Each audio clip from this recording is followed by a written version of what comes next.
اعوذ باللہ من الشیطان الرجیم بسم اللہ الرحمن الرحیم ان اللہ یحب الذین یقاتلون فی سبیلہ صفا کأنہم بنیان مرصوص۔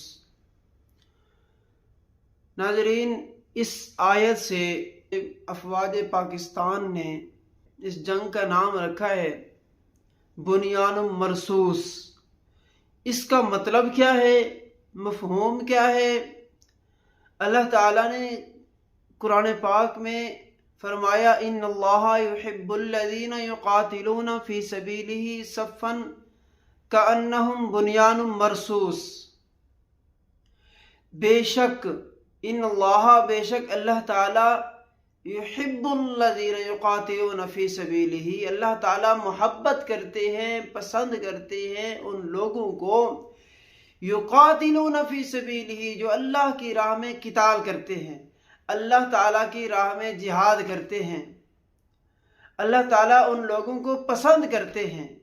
یقاتلون فی سبیلہ صفا کأنہم بنیان مرصوص، اور وہ صف باندھ کر کھڑے ہوتے ہیں اس طرح بنیان مرصوص، سیسا پگھلائی دیوار کی طرح جم کر ڈٹ کر مقابلہ کرتے ہیں۔ ان لوگوں کی یہ صفت ہے۔ اب بنیان مرصوص کا مطلب کیا ہے، اس کی وضاحت کیا ہے؟ آئیے، اس کی وضاحت یہ ہے، بنیان مرصوص کا مطلب یہ ہے کہ سیسا پگھلائی دیوار، اس کا معنی ہے کی طرح ڈٹ کر مقابلہ کرتے ہیں۔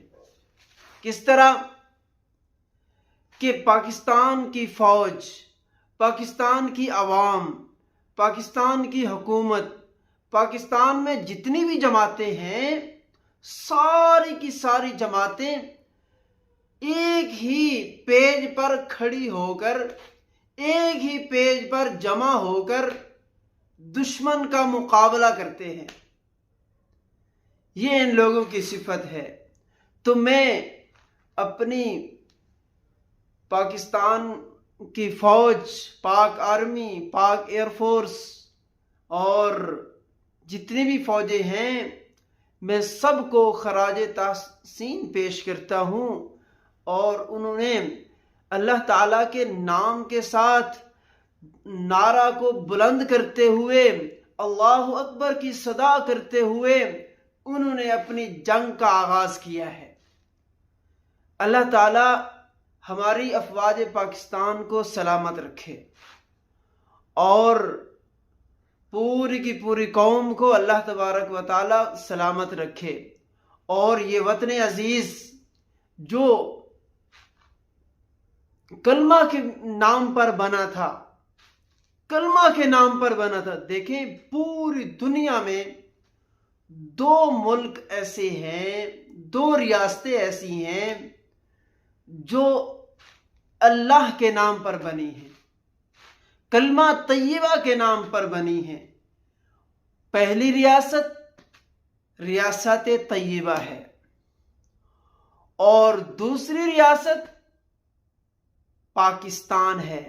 یہ پاکستان، یہ وطن عزیز کلمہ طیبہ کی بنیاد پہ بنا ہے، اور اللہ تبارک و تعالیٰ اس کی ہر طرف سے اس کی عزت کی، آبرو کی، ہر طرف سے اس کی حفاظت فرمائے۔